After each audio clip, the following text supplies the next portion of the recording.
Alors, dans cette première question, on vous demande de montrer une certaine écriture pour f de x. Cette expression de f de x, c'est la suivante, c'est e sur x. Je sais que ça, hop, e sur x fois x au carré sur e de x. Donc une autre expression de cette fonction-là. Au passage, cette question 1a et 1b, vous l'avez déjà vu si vous avez fait la vidéo sur les 14 limites de fonctions qui sont tombées au bac, que vous pouvez trouver dans le chapitre limites de fonctions. En autonomie, il y a 14 calculs de fonctions, 14 calculs de limites de fonctions, et donc vous avez celle-là qui apparaît dedans. Alors il faut prouver que f de x, qui s'écrit comme ça, peut aussi s'écrire sous cette forme-là. Donc soit vous partez de cette forme pour arriver à celle-là, soit vous partez de celle-là pour arriver à celle-là. Moi, je vais partir de celle-là. En général, c'est ce que vous préférez. Donc, pour tout x appartenant à R. Donc, au départ, je n'ai pas le droit de dire que cette forme est égale à f de x. Donc, je pars de cette écriture. E sur x fois x au carré sur e de x au carré, pardon, ici. Donc, je vais réorganiser ça. Je vais écrire ça un petit peu différemment pour pouvoir faire apparaître les choses. Donc, ça me donne en fait une seule fraction avec ici x fois exponentielle de x au carré au dénominateur et au numérateur e fois x au carré. Du coup, qu'est-ce que ça me donne? Si je regroupe les x ensemble, donc j'ai x au carré sur x fois e sur e puissance x au carré, c'est égal à quoi? X au carré divisé par x, eh bien, ça me donne x. Et e sur e puissance x au carré, e, je peux le voir comme e puissance 1. Or, vous savez qu'il y a la propriété qui dit que e puissance a sur e puissance b, c'est e puissance a moins b, avec a et b de réel. Donc ici, vous avez e puissance 1 sur e puissance x au carré. Ça donne donc e puissance 1 moins x au carré. Donc 1 moins x au carré, c'est pareil que moins x au carré plus 1. Donc en fait, vous venez de prouver que cette écriture est correcte, que c'est bien l'expression de f de x. Donc finalement, f de x peut bien s'écrire sous cette forme-là.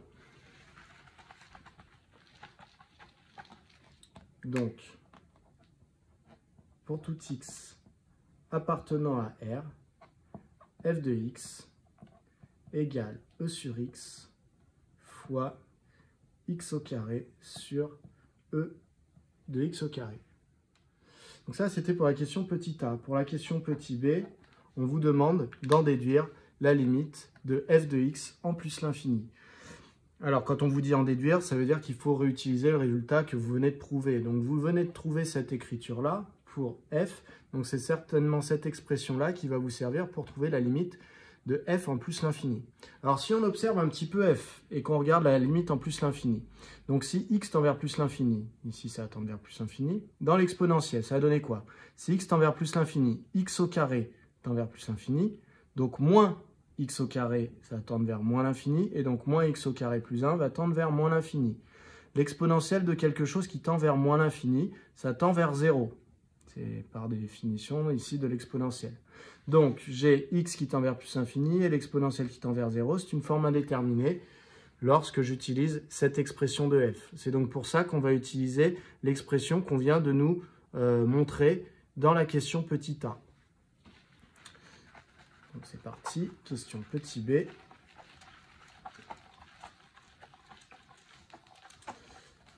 Donc, question petit b.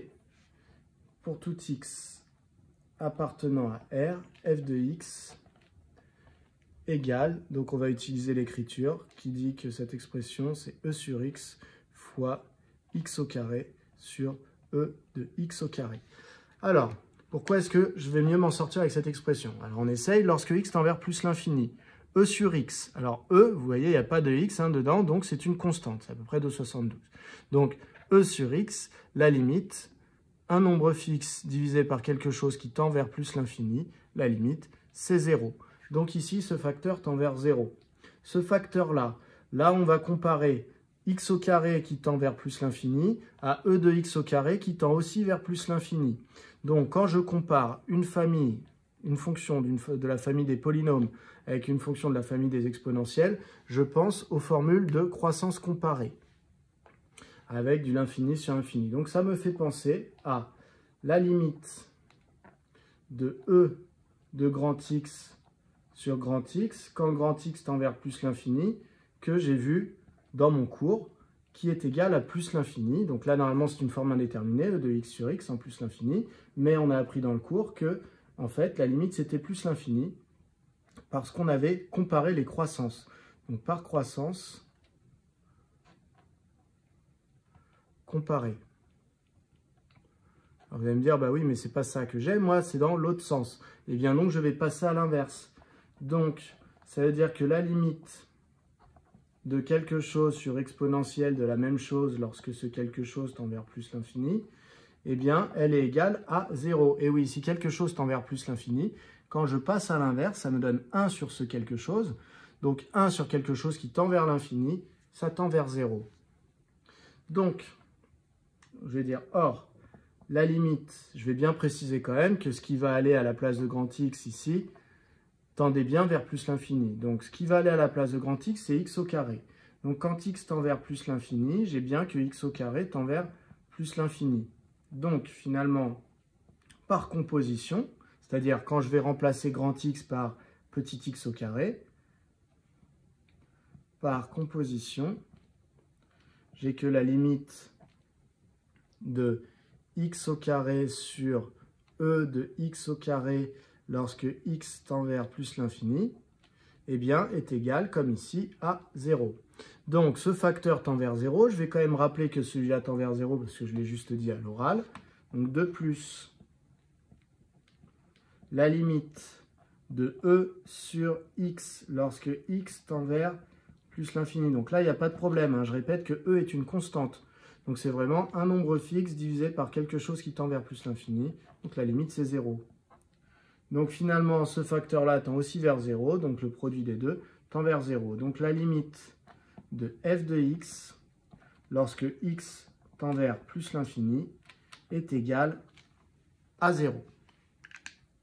Si vous avez du mal avec ce genre de calcul de limite, il faut absolument que vous retourniez voir dans le chapitre calcul de limite, la vidéo qui s'appelle 14 calculs de limite qui sont tombés le jour du baccalauréat. Cette limite en fait partie. Mais il y en a d'autres. Alors, ici, je vous ai représenté à main levée, donc sans faire d'échelle ni rien, hein, la forme de la courbe de la fonction f. Donc déjà, ça, vous pouvez l'obtenir en la traçant sur votre calculatrice. Et donc, vous observez quoi? Vous observez qu'ici, eh bien, déjà, on peut vérifier le résultat qu'on avait trouvé dans la question 1, c'est-à-dire que la limite en plus l'infini, eh bien, sur le graphique, on voit que la courbe se rapproche de l'axe des abscisses, donc les images, les f de x, se rapprochent de 0. On a donc trouvé quelque chose de cohérent dans la question 1. Maintenant, la question 2a, on vous demande de montrer que le point O est le milieu du segment MN. Alors, M et N, comment ils ont été définis? Eh bien, on a dit M et N, c'est point réel X, donc je vais choisir un réel. Hop, X.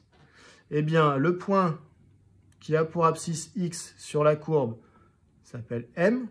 Et on a dit celui qui a pour abscisse moins X, donc l'opposé de X, donc il faut que je reporte ma longueur ici. Eh bien, celui-là, donc son abscisse c'est moins x, celui-là va s'appeler n.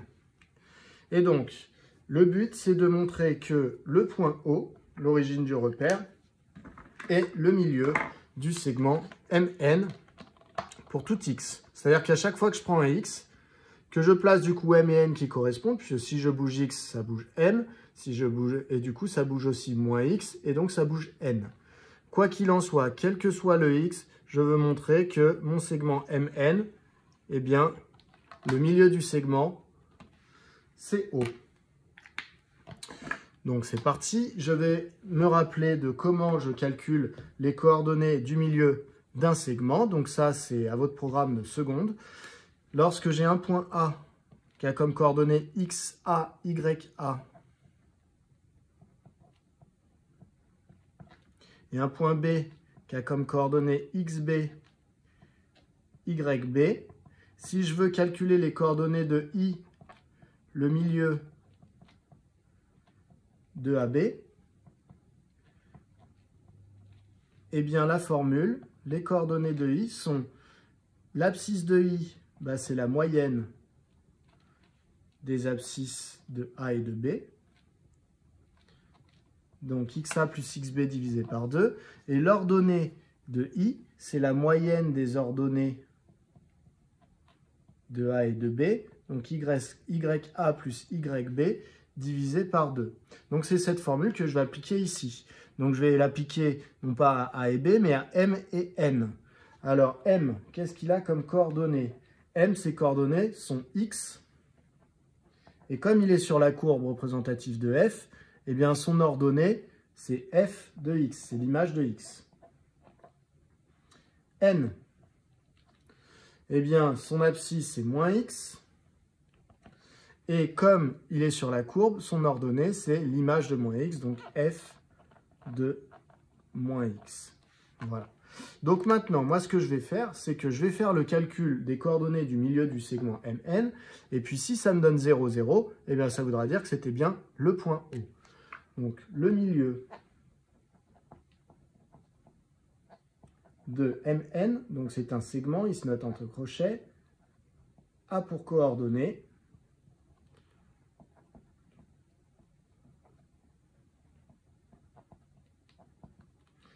c'est parti. Alors, on a dit la moyenne des abscisses des deux points. Donc, la moyenne des abscisses de M et de N. L'abscisse de M, c'est X. L'abscisse de N, c'est moins X. Donc, si je fais la moyenne, ça fait X plus moins X divisé par 2. J'ai additionné mes deux abscisses et j'ai divisé par 2. Ça, c'est pour l'abscisse. Pour l'ordonnée, bah, la moyenne des ordonnées, ça va être l'ordonnée de M, f de X, plus l'ordonnée de N, f de moins x, que je vais diviser par 2 pour avoir la moyenne. Donc en fait, si je fais mon calcul, ça me donnait quoi? Bah, pour les abscisses, x plus moins x, donc ça fait x moins x, c'est-à-dire 0. Donc ça fait 0 sur 2, ça vaut bien 0. Alors f de x plus f de moins x, donc là il faut que j'écrive ce que c'est. F de x, je vous rappelle que dans l'exercice, f de x, c'est x exponentielle de moins x au carré. Donc x exponentielle de moins x au carré plus 1. Ça, c'est f de x. C'est la définition de la fonction f. Plus f de moins x. Donc c'est f de x dans lequel je remplace tous les x par des moins x. Donc ça va me donner moins x exponentielle de moins... Alors ça, je vais effacer.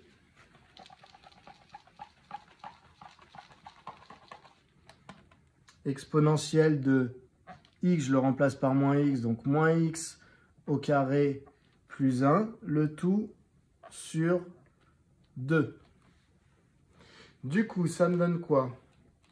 Bah, ça me donne 0 pour les abscisses, ça n'a pas changé. Pour les ordonnées, ça me donne x, e de moins x au carré plus 1. Et ici, j'ai plus moins x fois l'exponentielle. Donc finalement, ça me donne moins x fois l'exponentielle. Et l'exponentielle, j'ai moins x qui est au carré. Donc moins x au carré, ça me donne quoi? Moins x fois moins x. Finalement, les moins se neutralisent. Ça me donne tout simplement x au carré. Et oui, le carré de moins x, c'est le même que le carré de x. Donc finalement, je peux tout simplement dire que moins x, je le remplace par x, puisque le carré de moins x est égal au carré de x. Le tout divisé par 2. Alors du coup, là, vous voyez, là, j'ai un nombre moins le même nombre. Donc, ça va me donner 0. Donc, finalement, les coordonnées du milieu du segment MN sont 0, 0. Ça veut dire quoi? Ben, ça veut dire que O, c'est le milieu de MN. Donc, O est le milieu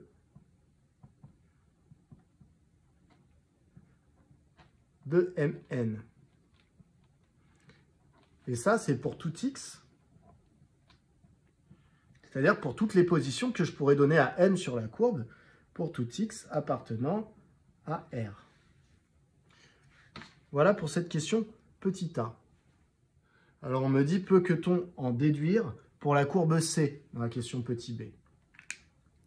Bah en fait, si à chaque fois que j'ai un point de ma courbe, qui est ici. Et que du coup, vous voyez, je construis ici le segment qui va avoir pour milieu O et extrémité M. Ça me construit automatiquement N. Et ça, c'est la définition d'une symétrie centrale. C'est-à-dire que N est l'image de M par la symétrie centrale de centre O.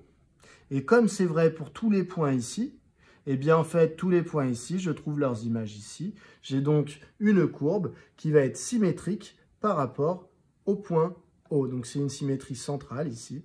Donc ma courbe, c'est F. Donc question petit b. Que peut-on en déduire quant à la courbe? Eh bien c'est la courbe CF est donc symétrique par rapport à O.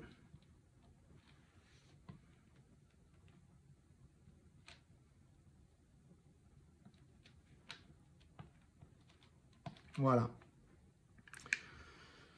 Tout simplement. Alors, comment on aurait pu le dire différemment? On aurait pu vous faire montrer que l'image de x était toujours, donc c'est-à-dire f de x, était toujours l'opposé de l'image de moins x. Vous voyez? L'image de x et l'image de moins x. Là, ici, j'ai la même distance là que là. Mais vous voyez, il y en a une qui est négative alors que l'autre est positive. Donc, ces images sont opposées. Donc, traditionnellement, on peut tout à fait montrer que une fonction comme ça, la courbe représentative va être symétrique par rapport à O en calculant l'image de moins x et en prouvant qu'en fait, ça fait moins l'image de x. Voilà. Donc, courbe symétrique par rapport à O.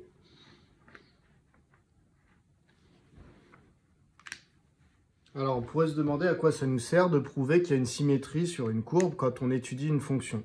Eh bien, quand on étudie une fonction, le but, c'est de se simplifier la vie. Si je repère qu'il y a une symétrie centrale, vous voyez, c'est-à-dire que tout ce qui se passe ici sur 0 plus l'infini, en fait, je vais le retrouver en opposé sur moins l'infini 0. Donc, tout ce qui se passe par là peut me permettre de deviner ce qui se passe par là, juste en disant qu'il y avait une symétrie centrale.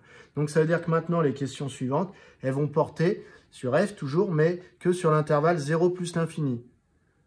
Et on sait qu'à tout moment, grâce à cette symétrie, on pourra en déduire les résultats sur moins l'infini 0. Voilà à quoi ça nous sert d'avoir prouvé qu'il y avait une symétrie centrale ici. Alors, c'est parti. La question 3 me demande d'étudier les variations de la fonction f sur 0 plus l'infini. Alors, f, elle s'écrit comme ça. X exponentielle moins x au carré plus 1. Donc, pour dériver une fonction, on commence déjà par se demander si elle est dérivable. Oui, elle est bien dérivable parce que c'est un produit. L'opération principale est bien une multiplication entre deux fonctions qui sont dérivables sur R. Donc, on va définir u de x comme étant x et v de x comme étant exponentielle de moins x au carré plus 1. Je vais les dériver puisque j'en ai besoin dans ma formule. La dérivée de x, c'est 1.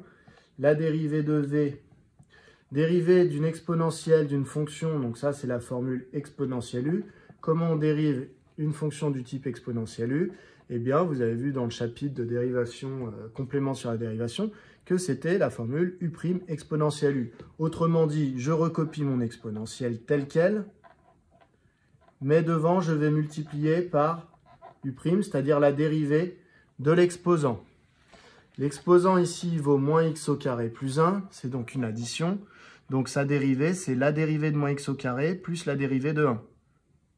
La dérivée de 1, ça fait 0. Donc en fait, c'est juste la dérivée de moins x au carré qui vaut moins 2x, puisque la dérivée d'x au carré, c'est 2x. Donc, pour tout x appartenant à grand R, que vaut f' de x? Donc f' de x, c'est égal à, la formule c'est u'v, donc une fois exponentielle de moins x au carré plus 1, plus uv', donc x fois moins 2x, exponentielle de moins x au carré plus 1. Je développe, ça me donne donc exponentielle de moins x au carré plus 1. Et là, ici, j'observe. Donc ici, il n'y a que des multiplications. Il n'est pas question de distribuer le x à tout le monde, hein. C'est un bloc. Donc x fois ce nombre. Donc le x, je vais le regrouper plutôt avec celui-là. Donc ça me donne moins 2 qui va rester. X au carré exponentielle de moins x au carré plus 1. Je peux factoriser, puisque là j'ai une soustraction, donc c'est une forme développée, mais je m'aperçois que j'ai l'exponentielle dans mes deux termes, donc je vais factoriser par l'exponentielle de moins x au carré plus 1.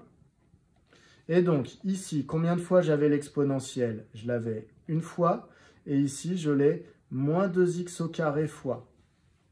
Donc voilà la dérivée de la fonction f, une expression qui est ici. Du coup, moi, ce qui m'intéresse, c'est le signe de la dérivée, puisque ce que je voulais, c'était les variations de la fonction f. Donc, pour étudier le signe d'une expression en mathématiques, on regarde l'opération principale. Ici, vu que j'ai factorisé, je me suis arrangé pour que ce soit une multiplication. On est content, puisqu'on va pouvoir faire un tableau de signes dans lequel on parlera du signe d'abord de 1 moins 2x au carré, puis du signe de l'exponentielle, et donc on pourra parler du signe de la multiplication de ces deux choses. 1 moins 2x au carré. Ici, pour trouver son signe, eh bien, je vais devoir observer que c'est un polynôme du second degré. Donc, pour trouver son signe, je peux, ce n'est pas la seule méthode, mais c'est celle que je vais utiliser parce que c'est celle à laquelle vous pensez en général. Donc, je peux utiliser le discriminant. Pour cela, je vais donc faire l'étude de 1 moins 2x au carré. Donc ce polynôme, je vais l'étudier. Polynôme du second degré. Donc, que vaut A, que vaut B, que vaut C, les fameux coefficients qui vont me servir à calculer mon discriminant. Le A, c'est le coefficient qui accompagne x au carré. Donc ici, c'est moins 2. Le B, c'est le coefficient qui accompagne x. Comme je ne vois pas x, c'est que ce coefficient vaut 0. Et le C, c'est la constante, c'est-à-dire 1. Le discriminant delta, il vaut b carré moins 4ac. Si je fais le calcul, ça me donne donc b au carré, ça fait 0 au carré, moins 4 fois moins 2 fois 1. Ce qui est égal à 0, moins 4 fois moins 2, ça fait 8. 8 fois 1, 8. J'ai donc un discriminant qui vaut 8. Donc, je peux en conclure que delta est strictement positif. Est-ce que vous y voyez quelque chose encore? Oui. Donc, j'ai deux solutions. Deux racines à ce polynôme, x1, x2, que je vais calculer. Donc, le polynôme a deux racines réelles.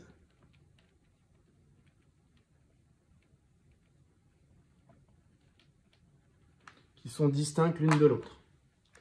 Je vais donc les calculer. Alors, x1 est égal à moins b moins racine de delta sur 2a.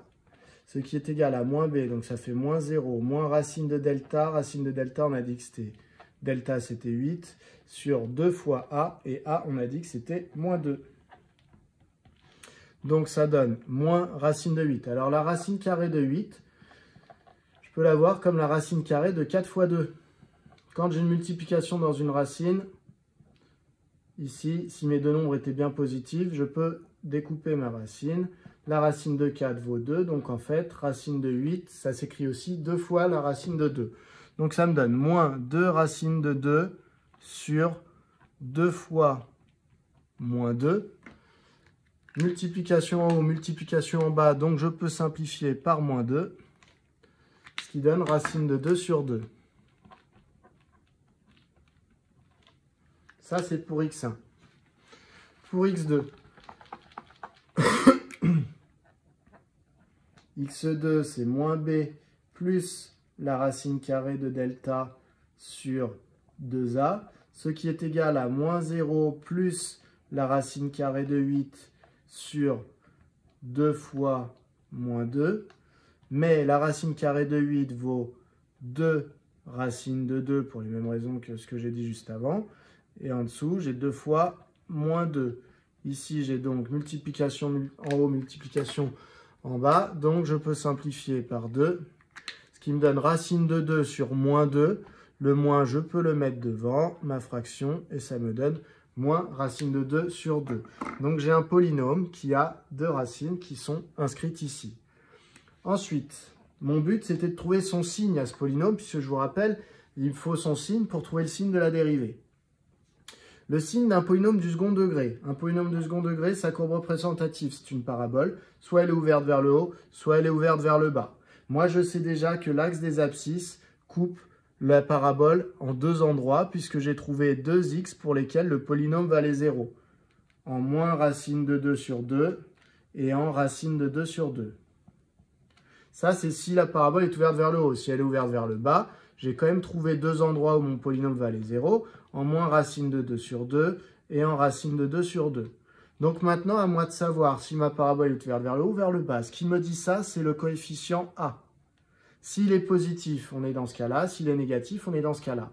Moi, le A, je vous rappelle, il valait moins 2. Je suis donc dans ce cas-là. Donc le signe de mon polynôme, ça va être d'abord négatif, puis positif, puis négatif. Donc, or, A est strictement négatif, donc je vais conclure par rapport au signe de mon polynôme, donc x, signe de 1 moins 2x au carré, mon fameux polynôme, sur moins l'infini plus l'infini. Et donc là, j'observe ma courbe, j'ai moins racine de 2 sur 2, j'ai racine de 2 sur 2. En moins racine de 2 sur 2, ça vaut 0. En racine de 2 sur 2, ça vaut aussi 0. Entre les deux, c'est positif. Avant, négatif. Après, négatif. J'ai donc étudié le signe de mon polynôme. Donc maintenant, je vais revenir à l'étude de signe de ma dérivée. Donc dans l'étude de signe de ma dérivée, je vais avoir ce tableau. Sauf que ma dérivée, on me demandait les variations sur quoi? Sur 0 plus l'infini, simplement. Donc là, vous voyez que ce tableau pour mon polynôme, il va de moins l'infini à plus l'infini. Je vous conseille de faire toujours comme ça. Et ensuite, on va dire, bah oui, mais en fait, moi, je ne m'intéressais qu'à 0 plus l'infini. Et donc, on va sélectionner ce tableau en disant, bah en fait, 0, il se trouve par là. Donc, en fait, qu'est-ce que je vais voir de ce tableau? Toute cette partie-là, je ne la verrai pas. Alors, vous ne barrez pas, hein. Mais tout ça, je ne le verrai pas. Et donc, qu'est-ce que je vais voir, moi, dans ma dérivée? Je vais voir que le polynôme, il est d'abord positif, puis négatif. Donc, je vais recopier ça dans mon tableau. Donc, je vais le faire devant vous. Donc là, on revient sur la dérivée. On va dire donc. On fait notre tableau de signes pour la dérivée. Donc, on a dit, sauf que x, on l'étudie que de 0 à plus l'infini. Donc, le signe du polynôme, signe de 1 moins 2x au carré. Eh bien, ce polynôme, encore une fois, on a fait un zoom dans le tableau de signes, que de 0 à plus l'infini. Donc, ce que je vois, moi, c'est 1 plus. Le 0 qui est là, en racine de 2 sur 2. Et le moins. Maintenant, je peux effacer ce tableau, il ne va plus me servir. Ensuite, ma dérivée. Ma dérivée, je vous rappelle, c'était f' de x égale 1 moins 2x au carré fois exponentielle de moins x au carré plus 1. Donc ça, c'est bon, je l'ai mis dans le tableau. Il me reste l'exponentielle. Donc signe de exponentielle de moins x au carré plus 1. Alors, il se trouve que le signe d'une exponentielle, c'est toujours strictement positif. Donc voilà pour ce signe. Et donc enfin, je vais en déduire le signe de la dérivée. Signe de f' de x. Et donc ce signe, bah, je vais faire le produit de 1 moins 2x au carré avec l'exponentielle. Donc j'ai la règle des signes qui va s'appliquer. C'est que entre 0 et racine de 2 sur 2, 1 moins 2x au carré est positif, l'exponentielle aussi, donc ça va donner quelque chose de positif. En racine de 2 sur 2, 1 moins 2x au carré est égal à 0, l'exponentielle a beau être positive, 0 fois quelque chose de positif, c'est 0. Et entre racine de 2 sur 2 et plus l'infini, 1 moins 2x au carré est négatif, l'exponentielle est positive, donc moins par plus, moins. Voilà pour le signe de ma dérivée. Le signe de ma dérivée me permet de trouver les variations de f. Lorsque la dérivée est positive, la fonction f est donc croissante, et lorsque la dérivée est négative, la fonction f est décroissante. Maintenant, je vais chercher un petit peu à compléter ce tableau. La limite en plus l'infini, vous l'avez déjà trouvé dans la première question, on a trouvé que c'était 0. Donc, qu'est-ce qu'il nous reste à calculer? Il nous reste à calculer l'image de 0. Donc, f de 0, je peux le faire ici. F de 0, c'est quoi? La fonction, c'était x exponentielle. D'accord? F de x, c'est x exponentielle de moins x au carré plus 1. Donc, si je calcule f de 0, je remplace x par des 0. Ça fait 0 exponentielle de moins 0 au carré plus 1. Donc, 0 fois l'exponentielle, ça vaut 0. Donc, f de 0 vaut 0. Ensuite, je veux l'image de racine de 2 sur 2. f de racine de 2 sur 2, c'est égal à. Donc, je remplace les x par des racines de 2 sur 2. Donc, racine de 2 sur 2, exponentielle de moins racine de 2 sur 2 au carré, plus 1. Donc, devant racine de 2 sur 2, il reste là. Exponentielle de moins. Alors, une fraction au carré, le carré s'applique au numérateur et au dénominateur. On a donc racine de 2 au carré sur 2 au carré plus 1. Ce qui donne racine de 2 sur 2, exponentielle de moins, racine de 2 au carré c'est 2, 2 au carré c'est 4. Donc ici vous avez moins 2 sur 4, ce qui est pareil que moins 1 demi. Et donc, ça me donne racine de 2 sur 2, exponentielle de 1 moins 1 demi, c'est-à-dire exponentielle de 1 demi. Donc ici, je peux écrire racine de 2 sur 2, exponentielle de 1 demi. Donc la question qu'on se pose, c'est que vaut ce nombre si j'en cherche une valeur à... Je vais prendre ma calculatrice pour savoir à peu près ce que ça vaut. Et ça vaut environ 1,17. Donc, dans le tableau ici, je mets la valeur exacte, mais je garde en tête que ça vaut 1,17. Voilà pour cette question 3. Ça nous amène du coup à la question 4. Donc, pour la question 4, on va nous demander de montrer que l'équation f de x égale 0,5 admet deux solutions qu'on appellera alpha et bêta sur 0 plus l'infini. Donc, je vais me resservir de ce tableau de variation. Donc, je vais le recopier sans cette partie-là. Donc, j'ai recopié mon tableau de variation en petit ici. Donc, on me demande de résoudre l'équation f de x égale 0,5. Donc, il faut que je repère où sont les abscisses pour lesquelles l'image vaut 0,5. Alors là, comme je sais que ça vaut à peu près 1,17, eh bien, le théorème des valeurs intermédiaires ou de la bijection, il va me permettre de dire que comme je suis parti de 0 pour les images, que je suis monté jusqu'à 1,17, je suis passé par 0,5, c'est-à-dire que 0,5 est une valeur intermédiaire. Ce 0,5, il sera obtenu pour un certain x qu'on va appeler alpha. Et ensuite, ici, je vais repasser de 1,17 et je vais tendre vers 0. Donc, le théorème me dira également que je suis passé par 0,5 pour une certaine valeur que j'appelle bêta. Du coup, deux solutions, donc je vais devoir rédiger en deux parties. C'est parti. Sur le premier intervalle va de 0 à racine de 2 sur 2. Donc sur 0, racine de 2 sur 2.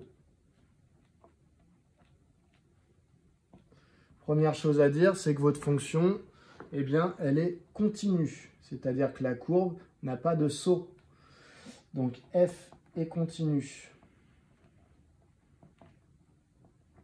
sur 0 racine de 2 sur 2.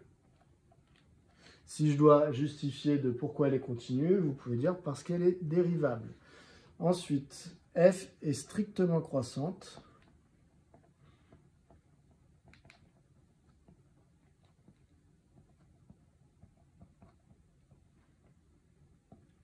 sur 0 racine de 2 sur 2.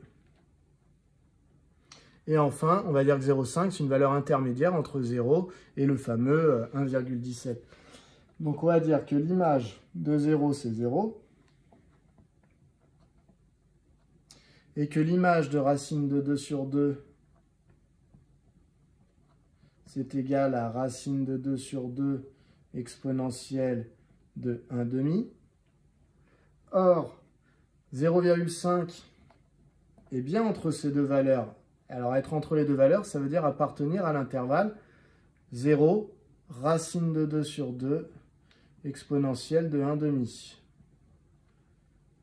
Donc, d'après le théorème des valeurs intermédiaires ou de la bijection,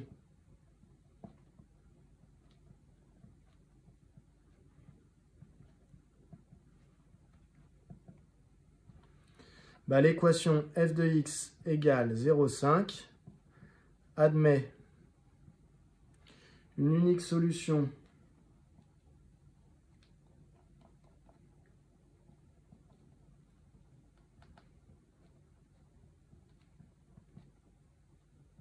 qui a été appelée alpha sur l'intervalle 0 racine de 2 sur 2. On va faire la même chose maintenant sur racine de 2 sur 2 jusqu'à plus l'infini. Donc sur racine de 2 sur 2 plus l'infini. J'ai une fonction f qui est continue également.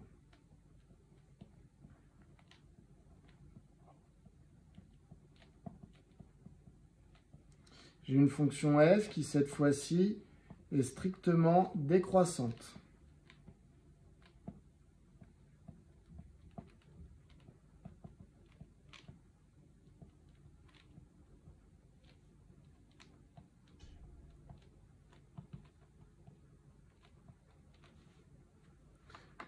Je décale mon tableau.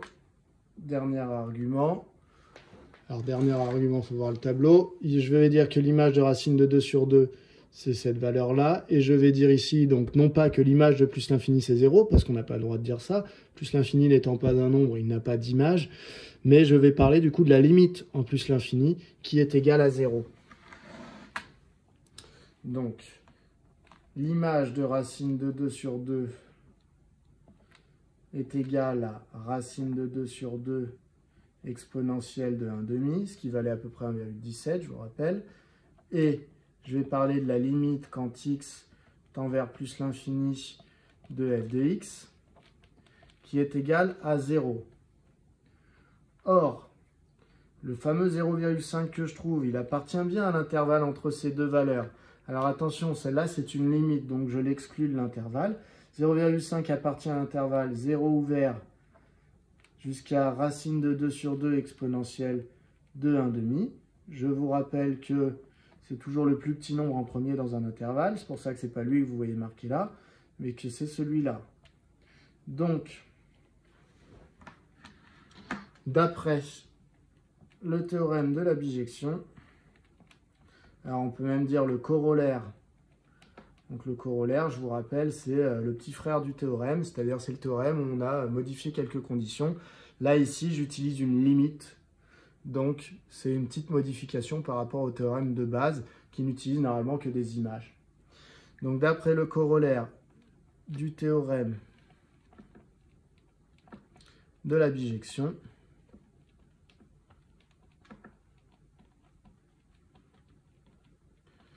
eh bien, f de x égale 0,5, qui est une équation, eh bien, admet une unique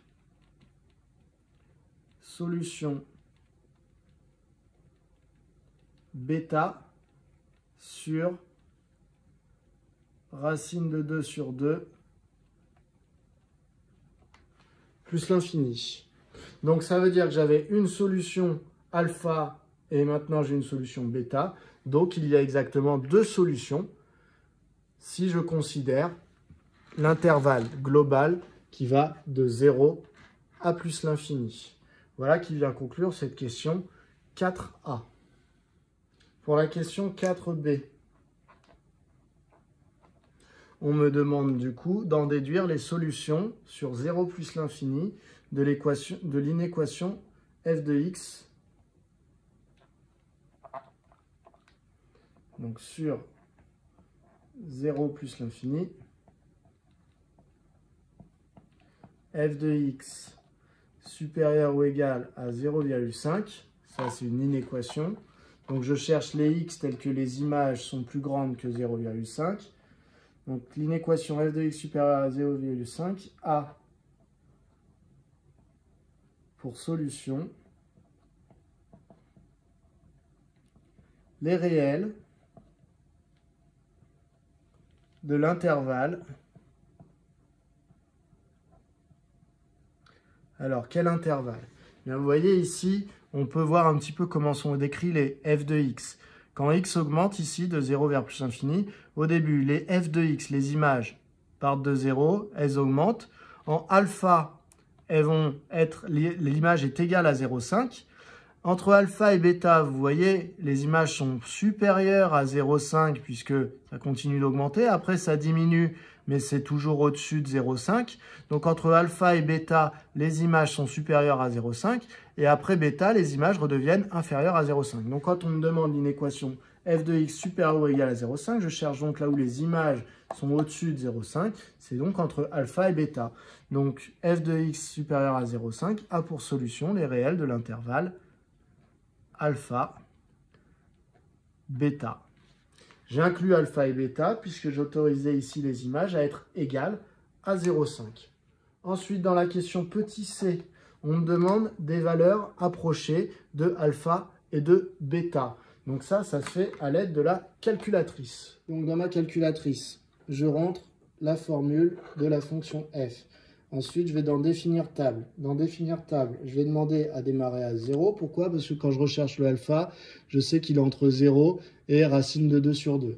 Donc, je vais demander de démarrer à 0 et je vais aller de 0,1 en 0,1. Je demande le tableur et je m'aperçois que l'image de 0, c'est 0. L'image de 0,1, c'est 0,27 à peu près. L'image de 0,2, c'est 0,52. Donc, ça y est. Entre 0,1 et 0,2, il y a la vraie abscisse qui a pour image 0,5. Puisque vous voyez, pour 0,1, je suis en dessous de 0,5. Pour 0,2, je suis au-dessus. Donc, je suis passé par 0,5 entre les deux. Donc, je vais refaire un tableau. Je vais démarrer à 0,1.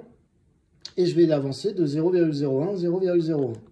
Nouveau tableau. Je démarre à 0,1, mais je rajoute un chiffre après la virgule. Je m'aperçois que les images augmentent. Et que entre 0,19 et 0,2, eh bien, je suis passé par 0,5. Donc, je refais un nouveau tableau qui démarre à 0,19. Sauf que cette fois-ci, je vais avancer avec 3 chiffres après la virgule. Et je m'aperçois que, vous voyez, ça va être très rapide. C'est que entre 0,19 et 0,191, je suis passé par 0,5. Donc, comment on rédige ça? Ben, je vais recopier ma calculatrice. Donc, je vais dire dans cette colonne, il y a les x, dans cette colonne, il y a les y. Ici, pour 0,19, eh bien, j'ai une image qui vaut 0,4982 à peu près. Et pour 0,191, eh bien, j'ai 0,5006. Donc ça justifie que du coup, alpha, le nombre pour qui l'image vaut pile 0,5, est entre 0,19 et 0,191. Donc, alpha est entre 0,19 et 0,191. Donc, si je veux une valeur arrondie à 2 chiffres après la virgule, à la base, j'hésitais entre 0,19 et 0,20, puisque j'avais trouvé qu'alpha était entre 0,19 et 0,20. Mais là, comme je sais que mieux que ça, il est entre 0,19 et 0,191, il est donc plus proche de 0,19. Donc alpha est environ égal à 0,19.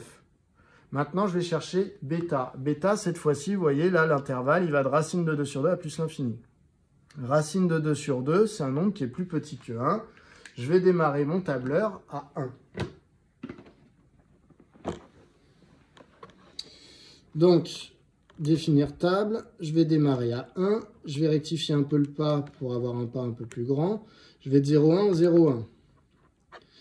Là, cette fois-ci, vous voyez les valeurs, les images diminuent. C'est normal parce que je suis sur une portion de fonction décroissante. Donc, les images diminuent. Donc, au début, elles sont plus grandes que 0,5.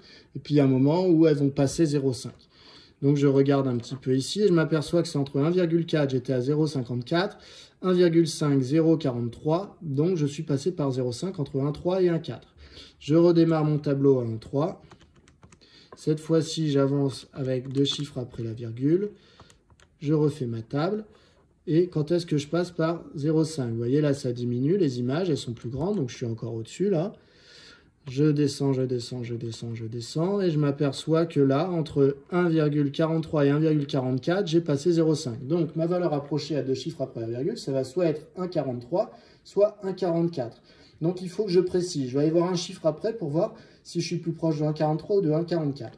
Donc, je redémarre mon tableau à 1,43. Et cette fois-ci, je vais demander 3 chiffres après la virgule. Je retourne dans la table et je m'aperçois ici que c'est entre 1,432 et 1,433 que je suis passé. Donc je vais recopier ces deux lignes de mon tableau sur ma feuille pour justifier que bêta il est entre 1,432 et 1,433. C'est parti, je fais mon tableau. Les x, les y. 1,432 a pour image à peu près 0,508 et 1,433 a pour image environ 0,49971. Donc je suis passé par 0,5 entre les deux. Donc le bêta que je cherche, il est entre 1,432 et 1,433. Ce qui veut dire que j'avais le choix entre 1,43 et 1,44. Comme le chiffre après, vous voyez, est entre 2 et 3, eh bien, c'est plus proche de 1,43. Donc, bêta est environ égal à 1,43. C'est ma valeur arrondie à 2 chiffres après la virgule. Voilà pour cette question d'arrondi.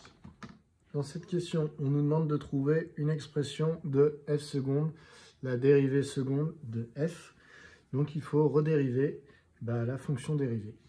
Donc, la fonction dérivée, on l'avait déjà calculée. Pour tout x appartenant à R, on avait que f' de x était égal à 1 moins 2x au carré exponentielle de moins x au carré plus 1. Donc, il faut redériver cette fonction. Quand je veux dériver une fonction, je me demande quelle est l'opération principale. C'est la multiplication. Est-ce que j'ai bien la variable dans les deux facteurs? Oui, là j'ai bien x, là j'ai x aussi. Donc je dois utiliser la formule u fois v. u de x est égal à 1 moins 2x au carré. v de x est égal à exponentielle de moins x au carré plus 1. Pour dériver u, quelle est l'opération principale? C'est un moins. Donc je dois dériver le 1 qui me donne 0. Et je dois dériver 2x au carré. 2x au carré, c'est une multiplication, mais il n'y a pas de x dans le 2. Donc, ça fait 2 fois la dérivée d'x au carré. Donc, 2 fois 2x. Donc, en fait, ça fait moins 4x. v' de x, ça donne dérivée d'une exponentielle u. C'est je recopie l'exponentielle de u. Et devant, je mets la dérivée de l'exposant. Dérivée de moins x au carré plus 1, c'est moins 2x. On l'a déjà fait tout à l'heure. Voilà. Donc, pour tout x appartenant à R, je vais calculer f seconde de x. La formule u' fois v. Donc, moins 4x fois exponentielle de moins x au carré plus 1. Plus u fois v'. Le u, attention, il y a une soustraction dedans. Donc, je dois mettre des parenthèses autour. 1 moins 2x au carré fois moins 2x exponentielle de moins x au carré plus 1. Ce qui donne moins 4x exponentielle de moins x au carré plus 1 plus une fois moins 2x. Alors, vous voyez, ici, j'ai une soustraction. Là, par contre, c'est que des multiplications. Donc, ça, c'est un bloc. que je vais développer sur 1 et sur moins 2x au carré. Donc, une fois moins 2x exponentielle de machin, ça donne moins 2x exponentielle de moins x au carré plus 1. Et moins 2x au carré fois moins 2x exponentielle, moins 2 fois moins 2, plus 4. X au carré fois x, x au cube. Et j'ai l'exponentielle qui reste. Là, je m'aperçois que j'ai une soustraction, une addition, qu'à chaque fois, dans chaque terme, j'ai l'exponentielle, donc je vais factoriser. Ça me donne moins 4x, moins 2x, plus 4x au cube, exponentielle de moins x2 plus 1. Et donc là, j'ai moins 4x et moins 2x, ça me donne moins 6x, plus 4x au cube, exponentielle de moins x au carré plus 1. Et là, je me rends compte que c'est quasiment ce qu'on me demande dans l'énoncé, mais que dans l'énoncé, on a vu qu'ici, moins 6x et 4x au cube, on pouvait encore factoriser par x, et que ça me donnait, du coup, x facteur de, il me reste moins 6 pour le premier terme, il me reste 4x au carré pour le deuxième, exponentielle de moins x au carré plus 1. Alors, j'aurais pu, dès cette étape-là, factoriser, non pas juste par exponentielle de moins x au carré plus 1, mais directement par x fois exponentielle de moins x au carré plus 1. Quoi qu'il en soit, on arrive à ce que nous a demandé l'énoncé, puisqu'on arrive à x facteur 2, moins 6 plus 4x au carré, je peux l'écrire 4x au carré moins 6, fois exponentielle de moins x au carré plus 1. Donc voilà pour cette dérivée seconde. Maintenant, il va falloir trouver son signe dans la question petit b, puisqu'on me demande la convexité de f, et que ça se trouve grâce au signe de la dérivée seconde. Donc je vais me recopier cette dérivée seconde au début de mon tableau, et je vais effacer tout ça pour faire un peu de place. Alors, pour étudier un signe en mathématiques, le signe d'une expression, eh bien, je repère les opérations principales. Multiplication, multiplication. Ça veut dire que je vais pouvoir faire un tableau de signes dans lequel j'aurai une ligne pour le premier facteur, une ligne pour le deuxième, une ligne pour le troisième. Parmi ces trois facteurs, il y en a deux dont le signe est facile à discuter. X, c'est négatif si je lui donne une valeur négative, et c'est positif si je lui donne une valeur positive. L'exponentielle, quelle que soit la valeur que je donne à x, l'exponentielle sera toujours strictement positive. Et donc après, il me reste le signe de 4x au carré moins 6, qui est le signe d'un polynôme du second degré. Donc, plusieurs manières de faire ici. Moi, je vais faire la méthode que vous utilisez quasiment tous, c'est le discriminant. C'est celle qui vous dérange en général le moins. Donc 4x au carré moins 6. Donc, le discriminant delta égale, alors il me faudrait qui est A, qui est B, qui est C. Le A, c'est le coefficient qui accompagne le x au carré, c'est donc 4. Le B, c'est le coefficient qui accompagne x. Comme je ne vois pas x, c'est que ce coefficient va aller 0. Et donc, le terme constant, moins 6. B carré, moins 4, AC. Ça nous donne B au carré, ça fait 0 au carré, moins 4 fois moins 4, puisque A vaut moins... Pardon. Moins 4 fois A vaut 4. Et C vaut moins 6. Donc, ça nous donne 96. Voilà. Alors, donc delta est positif. Et donc, ça veut dire que notre polynôme, il a deux racines réelles. Donc, on va les calculer. x1 égale moins b moins racine de delta sur 2a. Donc, moins b, ça fait moins 0. Moins racine de delta, ça fait moins racine de 96 sur 2a, qui fait 2 fois 4. Il se trouve que racine de 96, c'est égal à 4 fois la racine carrée de 6. Et oui, puisque racine de 96, c'est égal à la racine carrée de 16 fois 6. Donc ça vaut la racine de 16 fois la racine de 6. racine de 16, c'est 4. 4 fois racine de 6. Vos calculatrices actuellement vous donnent de toute façon les résultats. Hein. Si vous tapez racine de 96, elle va vous dire que ça fait 4 racines de 6. Donc sur 2 fois 4, qui du coup peut aussi s'écrire 4 fois 2, donc multiplication en haut, multiplication en bas, je peux simplifier. Il me reste racine de 6 sur 2.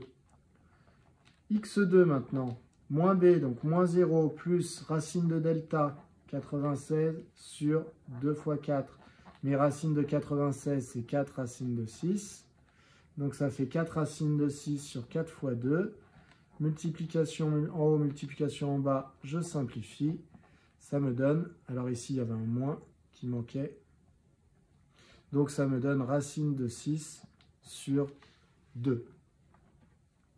Donc au final, j'ai les deux racines de mon polynôme du second degré. Je vais pouvoir faire un tableau de signes. Le tableau de signes, il se trouve grâce au A. Puisque le A est positif, mon polynôme du second degré, sa courbe représentative, c'est une parabole ouverte vers le haut.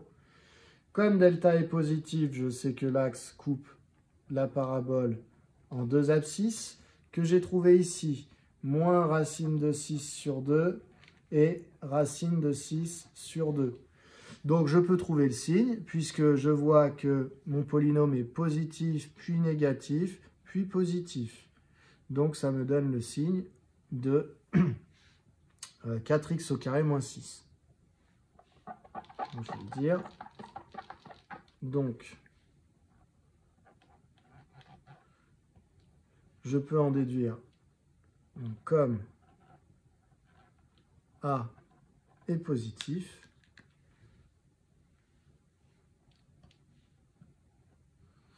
eh bien, je peux trouver le signe de mon polynôme, signe de 4x au carré moins 6 sur moins l'infini plus l'infini.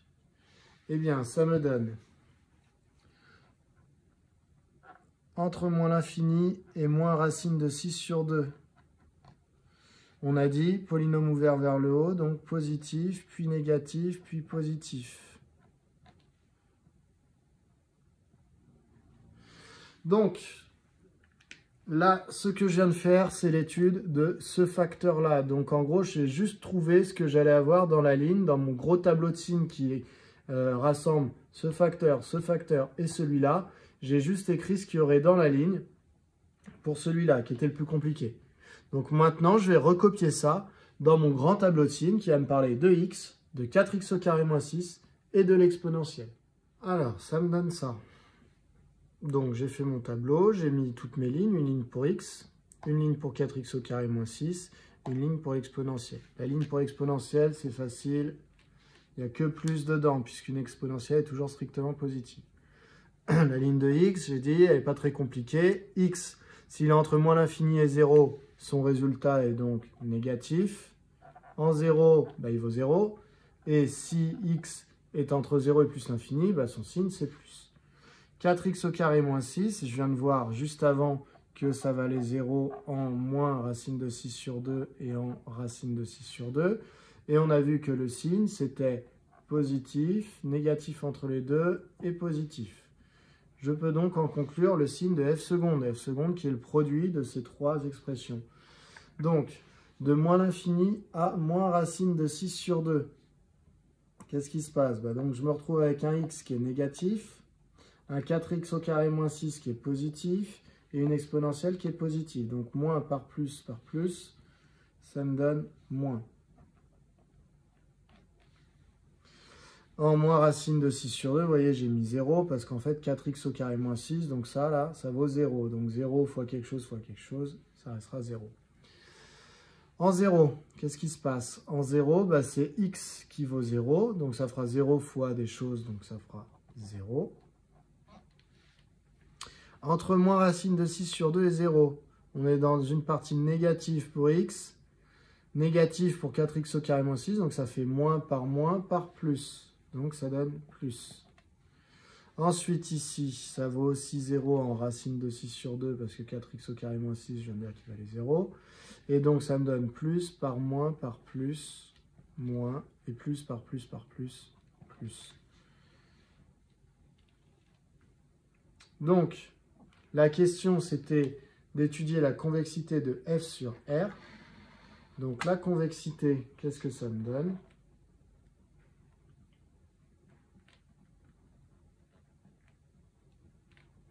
Alors vous voyez déjà la convexité. Ici, on a des points d'inflexion à chaque fois, puisque la dérivée seconde s'annule en changeant de signe. Passe de moins à plus, passe de plus à moins, passe de moins à plus. Donc on a 3 points d'inflexion. Quoi qu'il en soit, quand la dérivée seconde est négative, la fonction f est concave. Quand elle est positive, elle est convexe. Concave, convexe. Voilà, donc f est concave sur moins l'infini moins racine de 6 sur 2. Elle est convexe sur moins racine de 6 sur 2, 0. Elle est concave sur 0 racine de 6 sur 2. Elle est convexe sur racine de 6 sur 2 plus l'infini. Comment ça s'explique sur le graphique? Je vous rappelle que la courbe, c'était quelque chose comme ça. Voilà. Et que donc, on avait bien une partie concave au départ, jusqu'à à peu près ici. Donc ici, au passage, c'est moins racine de 6 sur 2. Ensuite, on a une partie convexe jusqu'à là. Donc c'est la partie de moins racine de 6 sur 2 jusqu'à 0. Vous voyez, elle est convexe ici. Ensuite, on a une partie à nouveau concave, jusqu'à peu près par ici. Donc là, à chaque fois, les points que je mets, ce sont les points d'inflexion ici. Ici, c'est racine de 6 sur 2. Et après, on repart sur du convexe. Voilà qui vient conclure cet exercice.